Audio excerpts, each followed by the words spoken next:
Quelle est la différence entre névralgie d'Arnold et algie vasculaire de la face?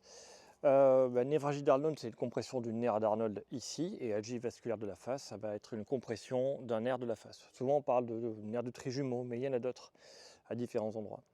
La différence aussi qu'il y a, c'est que la névralgie d'Arnold, donc c'est des douleurs qui vont être ici, passer en casque et peuvent aller jusque derrière les yeux. Ça peut jouer sur l'équilibre, ça peut jouer sur la vue, ça peut jouer sur les sentiments de nausée. L'algie vasculaire de la face, si elle est isolée, ce qui normalement n'existe pas, hein, elle est toujours couplée avec une forme de migraine, donc de névralgie d'Arnold et ou de cervicalgie.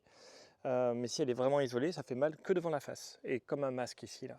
Et c'est horriblement douloureux, ça peut même remonter sur les côtés ou un peu devant le front. Mais là, en général, dès que ça touche sur le front, c'est que c'est couplé avec ici une névralgie d'Arnold. Donc voilà, dans tous les cas, le point commun, c'est une compression d'un nerf. La différence, c'est lequel.